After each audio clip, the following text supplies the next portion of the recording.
Comment mettre en place la séparation business? Il y a des gens qui ne font pas la différence entre l'argent de leur business et leur propre argent. Il y a des gens qui dépensent l'argent de leur business. Ils ne savent pas qu'il faut faire une séparation des biens. Oui, oui. Il faut faire une séparation des biens. Il faut qu'il y ait un divorce réel entre vos finances personnelles et les finances de votre entreprise. Sinon, vous allez confondre les deux et finir par bouffer votre entreprise. Il y a des gens qui boivent leur entreprise dans la bière. Il y a des gens qui mangent leur entreprise dans les fesses des femmes. Excusez-moi du terme, mais c'est une réalité. À force de courir derrière les femmes, ils finissent par noyer leur entreprise. Il y a des gens aussi, c'est à travers les fêtes, les sorties de week-end, ils finissent par faire quoi? Ils finissent par noyer l'entreprise. Vous ne pouvez pas souffrir, veiller, bosser autant et puis laisser des futilités venir écraser, venir anéantir tout ce que vous souffrez pour bâtir. Il est important de faire ce distinguo-là entre vos finances personnelles et les finances de votre entreprise. Pourquoi est-ce essentiel? Quand l'argent personnel et professionnel sont mélangés, il devient impossible de savoir si ton entreprise est vraiment rentable. En séparant les deux, tu protèges ton business des dépenses imprévues, personnelles, gardes une vision claire de ta trésorerie et gagnes en crédibilité auprès des partenaires, banques et investisseurs. Si tu veux construire un business solide, tu dois traiter ton entreprise comme une entité indépendante.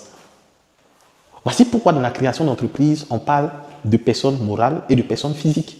L'entreprise vit. L'entreprise est une entité réelle qui vit, qui a ses besoins, qui a ses charges, qu'il ne faut pas mélanger avec toi tes problèmes. Ce n'est pas pareil. Comment mettre en place la séparation? Ouvre un compte bancaire dédié uniquement aux opérations de ton entreprise. Établis ton salaire personnel. Prélève un montant fixe par semaine ou par mois comme revenu personnel au lieu de te servir selon ton humeur. Documente tous les flux, les entrées et les sorties de façon régulière avec un tableau simple. Moi, je vois des entrepreneurs. Je ne sais pas vous êtes quel genre d'entrepreneur. Quand je leur demande, ils disent non, moi, il paye un salaire. Hey, un entrepreneur, il a un salaire. Je ne sais pas où vous avez appris votre truc de non, moi, je ne suis pas salarié là. Un entrepreneur, il a un salaire. Il a un salaire. Toi, tu vis comment?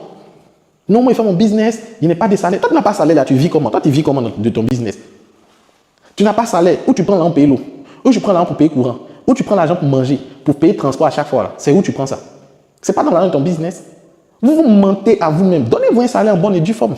Définissez un salaire au lieu de tout le temps puiser dans la caisse de votre business. Ça ne marche pas ainsi. Il faut que tu te donnes un salaire.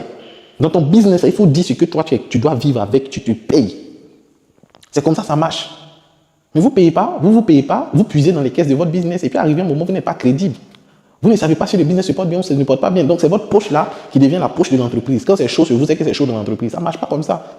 Vous devez partager les choses. Mais si tu es seul dans ton business, considère qu'il y a un budget pour ton business, une caisse pour ton business, une enveloppe pour ton business, pour les entrées et les sorties. Surtout si vous gérez plusieurs business. Moi, par exemple, il y a l'entreprise 1000 vendeurs. Dans 1000 vendeurs, la Royal Cosmétique, on a 1000 jeunes visionnaires. 1000 jeunes visionnaires, c'est une entité à part. Tous ceux qui sont en train de faire les inscriptions, les dépenses que je suis en train de faire par rapport à la création du site, la gestion, la communication, il y a une comptabilité pour 1000 jeunes visionnaires et son fonctionnement. Il y a une comptabilité pour Royal Cosmétique et son fonctionnement. On ne mélange pas les deux. Et il y a moi-même en tant que monsieur Loukou, j'ai mon loyer à payer, j'ai mon électricité à payer, j'ai mes réalités à gérer. Donc j'ai un fonds aussi pour ça. Donc il faut faire le dispatching, il faut séparer les choses si tu veux que ton business aille loin.